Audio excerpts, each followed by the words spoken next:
Bonsoir et bienvenue à Max et Bruno. Et c'est une journée spéciale. Ouais. Non seulement c'est la journée du mois que Maxime prend sa douche, mais c'est la dernière de Max et Bruno.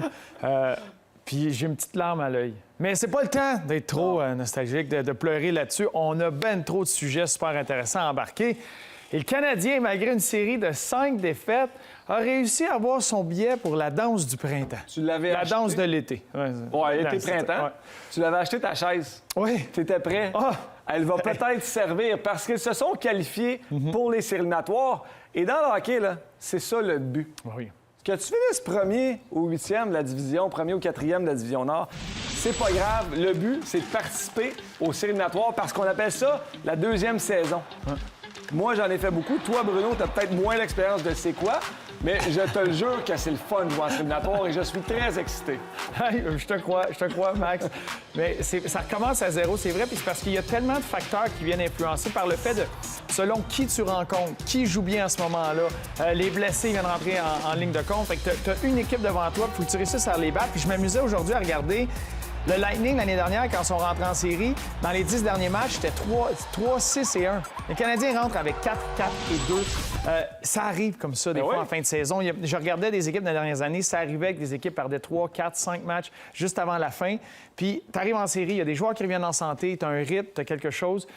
Puis, des fois, tu découvres des choses, que ce soit juste avant de rentrer en série ou en entrant en série, qui peuvent devenir un facteur X. Et ça, c'est un terme qu'on va utiliser à quelques reprises aujourd'hui. Le X-Factor. Le X-Factor. Mais, tu sais, Bruno, on a 2 matchs qui servaient pas à grand-chose. C'est sûr qu'il fallait avoir un point pour se qualifier. On s'est qualifié dans une défaite. C'est pas grave comment tu le fais. L'important, je le répète, c'est d'être qualifié.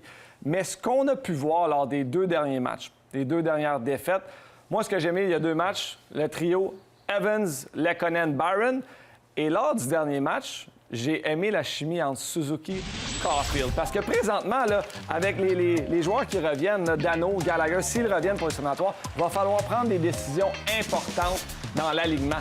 Donc, ces jeunes joueurs-là, là, la chimie du trio d'Evans et Suzuki-Caulfield, ça met des graines dans la tête de Don Chant. Mais c'est ça que tu recherches. Tu recherches des étincelles. Puis on a vu la façon que ces joueurs-là ont joué.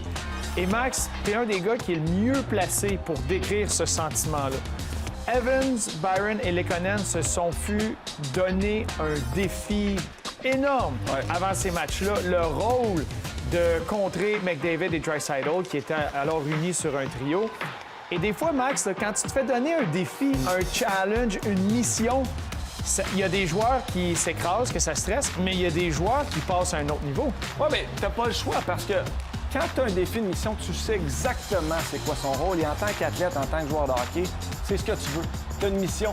Quand tu es sur des fois un 2e, 3e trio, ça fait longtemps que tu n'as pas marqué, tu peux te perdre dans qu'est-ce que je fais là? C'est quoi? Faut-tu que je marque? Faut-tu que je défende?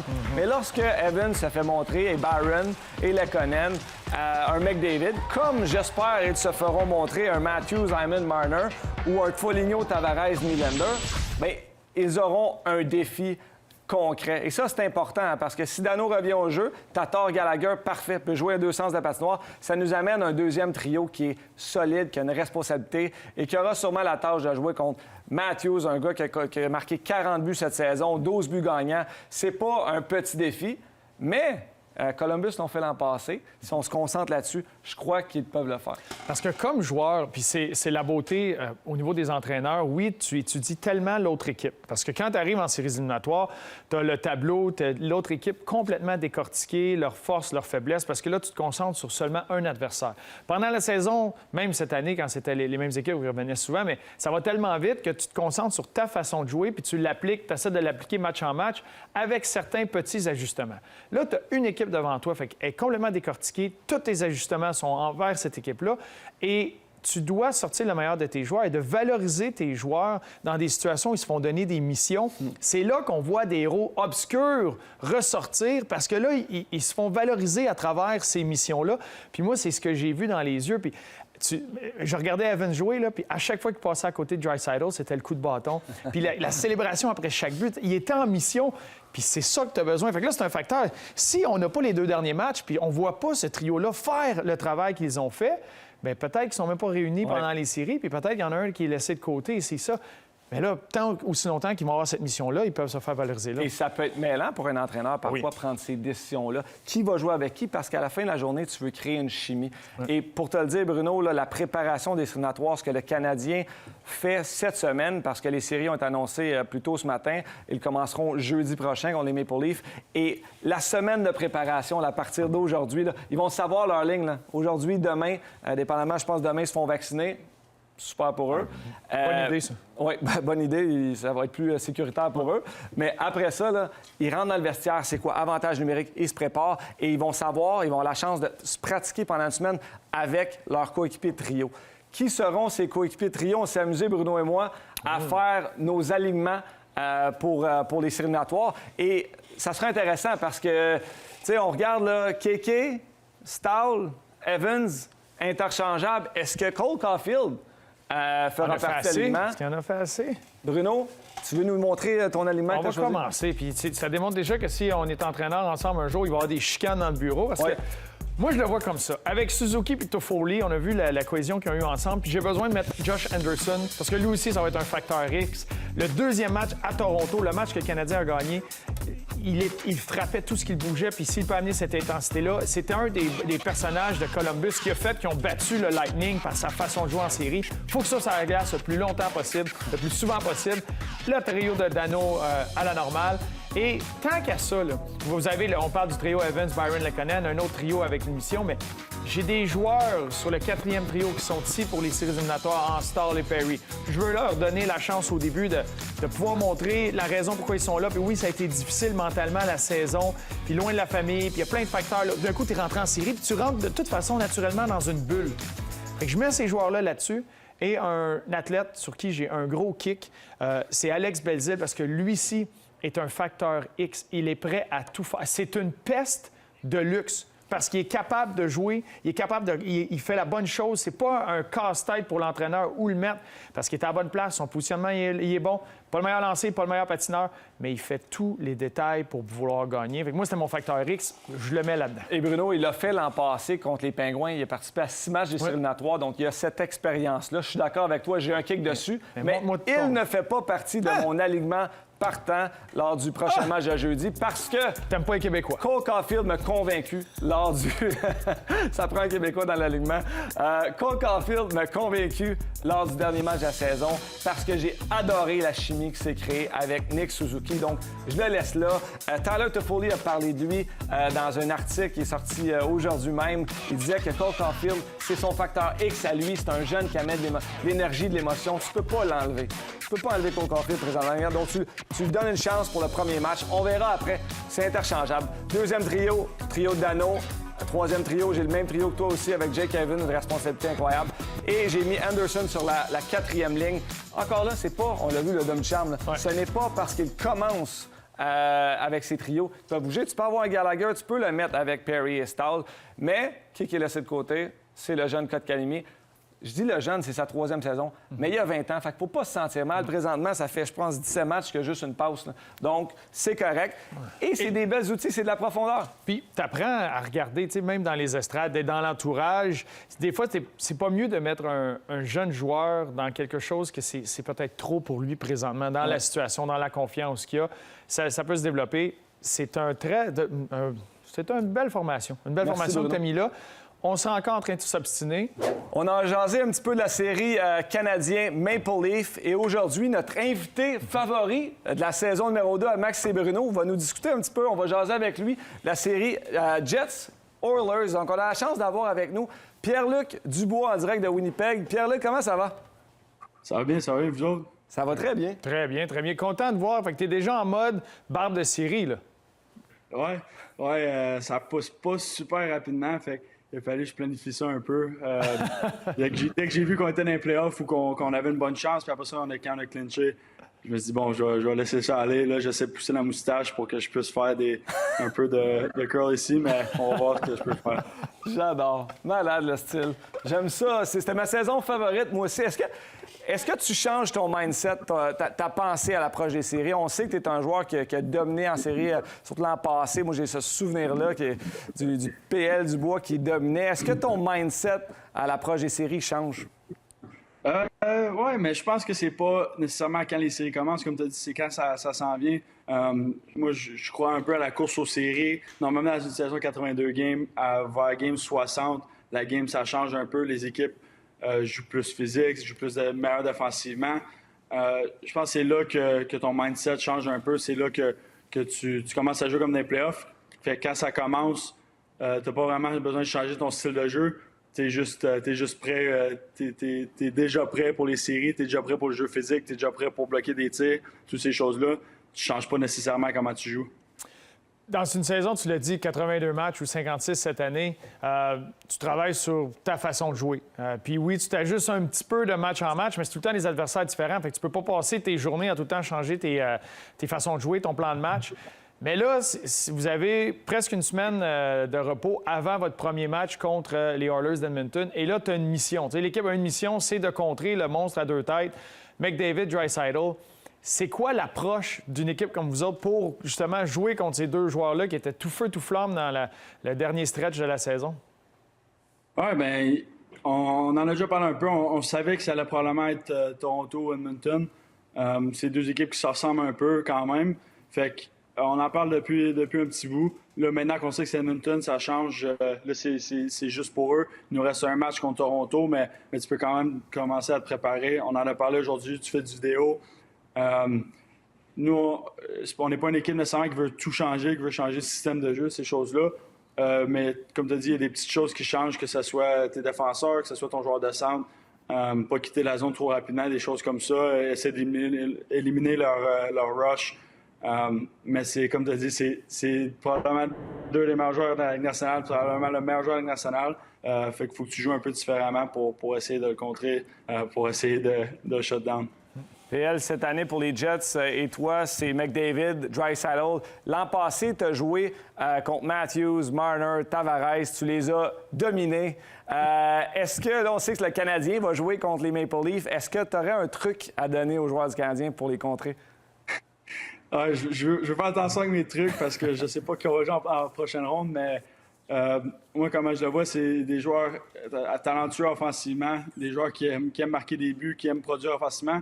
C'est des gars qui veulent passer du temps en zone offensive et non en zone défensive. Je pense que des fois, il faut que tu sacrifies offensivement pour justement pour contrer ça. C'est pas nécessairement juste mieux jouer défensivement, c'est juste être plus intelligent avec la rondelle. Des fois c'est la renvoyer en arrière des défenseurs. Des fois, c'est juste la protéger au lieu d'essayer de faire un jeu qui a peut-être 20 de chance de marcher puis 80 de chance que tu vas perdre la rondelle, que ça va revenir dans ta zone. Je pense que c'est juste le temps de possession. Les premières lignes de chaque équipe veulent avoir la possession de la rondelle. Il y en a qui deviennent frustrés s'ils ne l'ont pas. Fait que si tu peux avoir la possession plus souvent qu'autrement, je pense que tu as plus de chances de gagner. PL, je veux prendre un moment pour te remercier. Tu m'as contacté au mois de décembre pour me dire « Max, j'aimerais m'impliquer, j'aimerais redonner. » C'était juste avant le temps des fêtes. Tu avais le cœur sur la main, tu as toujours le cœur sur la main. Tu as dit « J'aimerais m'impliquer dans la communauté puis peut-être même influencer d'autres joueurs de la Ligue nationale en faisant un don. » Donc, tu as fait un don à la Fondation Gervais Talbot, qui après, nous, on a parlé ensemble, toi et moi, puis on a dit on va remettre les dons à l'école secondaire. Fernand Lefebvre de Sorel, dont un ami en commun qui est dans la direction à cette école-là, où ils vont trouver des jeunes élèves dans le besoin, puis ils vont faire acheter des choses, des affaires scolaires, des vêtements. Donc, j'aimerais te remercier et te demander pourquoi tu avais le goût de faire ça. Vraiment, encore là, quand tu m'as appelé, j'ai appelé Bruno, dire PL veut faire un don. Puis ça fait du bien. On sait en parlant à Benjamin Cournoyer, là, il utilise cet argent-là à bon escient. Puis je vais te demander pourquoi tu m'avais contacté comme ça. Oui, mais moi, la première fois que j'avais pensé, quand j'étais plus jeune pour commencer, j'allais au tournoi de golf de la Fondation Vincent Les Cavaliers à Rimouski. Fait que quand j'étais plus jeune, déjà, je voyais ce que Vincent faisait pour la communauté du Bas-Saint-Laurent.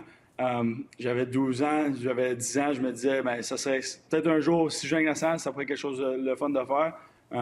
Puis là, après ça, à quarantaine, la première quarantaine, quand la saison est finie, je me suis dit, j'avais lu un article dans un journal, un des journaux à Montréal, je ne sais plus trop lequel, qui disait que Jeff Petrie avait payé pour le lunch beaucoup de docteurs, de beaucoup de personnes dans les hôpitaux.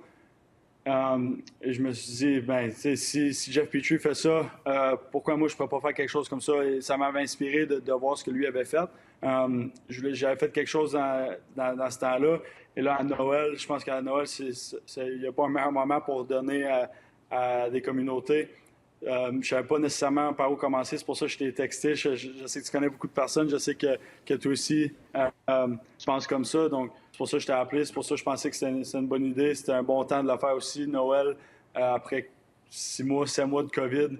Je pense que ça n'a pas été le meilleur Noël nécessairement pour beaucoup de personnes.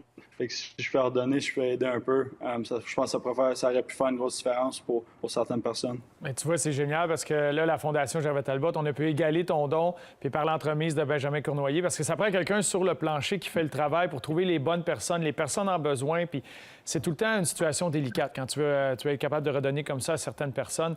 Mais ça se fait super bien avec l'école Fernand Lefebvre à Sorel. Mais je veux savoir parce que c'est sûr que tu es occupé, tu as la vie de joueur de hockey, tu es concentré sur les séries. Tu t'es reviré, tu as texté Max pour faire un don. Est-ce que c'est quelque chose en toi qui dit un jour, je veux avoir ma version des choses, ma version d'être capable d'avoir un impact comme ça, ramasser des fonds? Oui, mais tu sais jamais où est-ce que ça peut amener. Je pense que quand tu t'entoures avec des gens comme Max, comme toi, Bruno, tout le monde a des idées, tout le monde a des façons de penser, où qu'on pourrait aider, qui on pourrait aider, comment.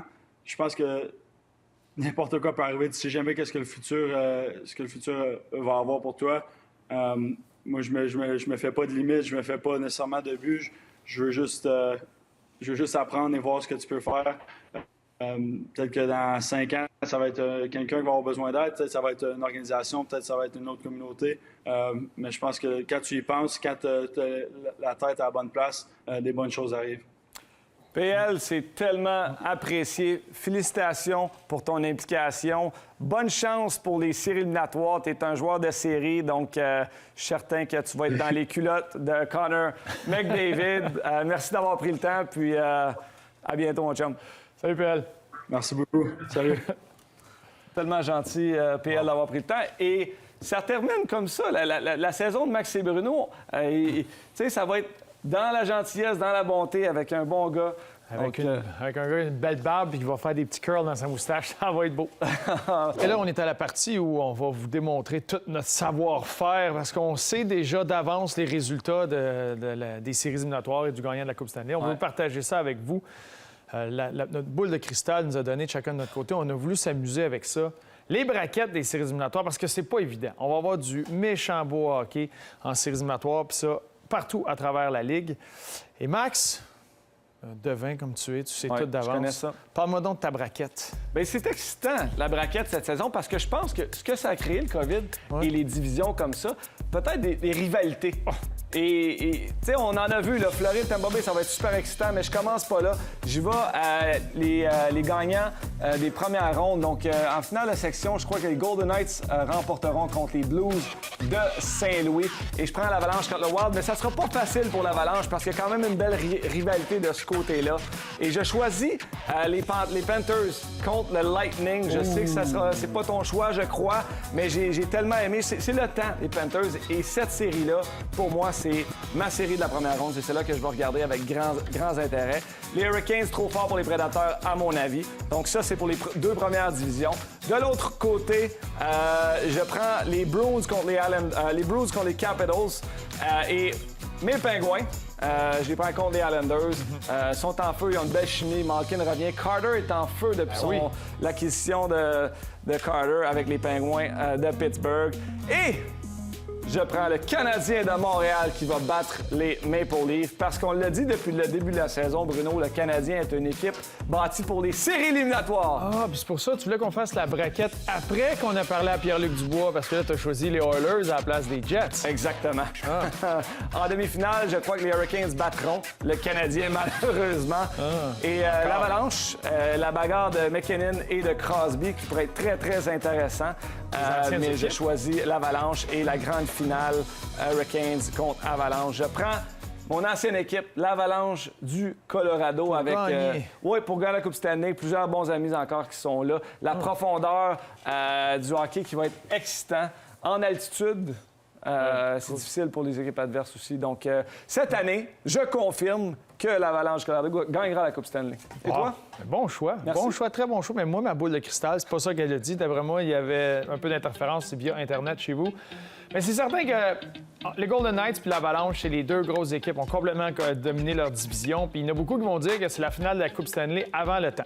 Mais tout peut arriver dans les séries éliminatoires. Mais moi, je les place là. Hein. On a vu le trophée de Jennings remis aux deux gardiens des Golden Knights, la puissance et la profondeur de l'Avalanche. Les Hurricanes de Caroline étaient en feu tout flamme dans leurs 13 derniers matchs. 9-0-4 avant d'affronter les Prédateurs de Nashville, puis ont perdu leurs 2 derniers matchs contre les Prédateurs. Fait qu'il y a juste cette espèce de tâche au dossier des Hurricanes qui ont vécu une saison extraordinaire avec l'émergence de Alex Nedeljkovic devant le filet, un gardien qui a été très solide. Moi, j'ai pris le Lightning. Ça va être toute une série, ça, la grande rivalité, mais juste l'expérience et le petit plus qui va arriver avec le retour de Kucherov, de Stamkos dans l'entourage, juste le talent et l'expérience qu'il y a là. C'est pour ça que j'ai pris le Lightning contre les Hurricanes. De l'autre côté, j'y vais avec Barry Trotz, qui a et les Islanders et leur défensive qui sont capables de jouer le tour encore une fois au Pingouins. On mettra un petit 2 sur cette série. Ouais, un 2 puis une bouteille de même avec ça. Et ensuite, j'ai pris les Bruins. Les Bruins qui vont aller éliminer leur ancien capitaine, Zdeno Chara. D'accord. Les Bruins, de la façon qu'ils jouent. Et Taylor Hall, selon moi, peut être un facteur X parce que là, il n'y a pas de pression. Puis il joue, il est en feu avec les Bruins. C'est le Taylor Hall qui avait gagné le Trophée Hart. Là, les Maple Leafs, selon moi, les Maple Leafs sont un peu trop forts. J'ai pris les Oilers aussi parce que les Jets n'ont pas tout ce qu'il faut pour arrêter ces deux têtes-là, ces deux monstres-là. C'est complètement fou. Et là, si on avance, c'est drôle parce que moi, plutôt, on a la même finale de la Coupe. Mais moi, c'est l'histoire des Hurricanes, la bunch of jerks, la façon que cette organisation-là est bâtie, ce que Rob Brennamour fait tout avec son personnel. Moi, là, c'est mon idéal du comment bâtir une organisation, donc je leur donne la Coupe Stanley. J'aime ça. Il la mérite. C'est une belle histoire. Oui. Sais-tu qu'est-ce qui est une autre belle histoire? Non. Puis je pense que tu as vraiment pris ton temps pour faire tes prédictions. Le plus possible. Parce que cette saison, après tous les paris qu'on fait en fin de show, j'ai gagné la saison 21-20. C'était très serré. Mais 21-20, je connais ça. C'est pour ça que les gens à la maison, si vous faites une braquette, une prédiction, choisissez la mienne et non celle de Bruno, parce que Bruno ne connaît pas ça. Mais c'est un plaisir de travailler avec toi, mon chum. Je veux un recomptage. C'est drôle, c'est toi qui s'en occupais cette année de compter les points. Exact. D'un coup, je perds. Je venais par 5, d'un coup, je perds. Hey Bruno, si on revient, parce qu'on m'annonce qu'on revient pour les 10 prochaines saisons. À tous les soirs. Mais faut dire merci à Benoît Touraine, Mathieu Jolivet en haut, la gang, Janie, Geneviève. Vous étiez formidables, la gang, derrière vous. Puis l'année prochaine, un co-animateur... Je t'aime.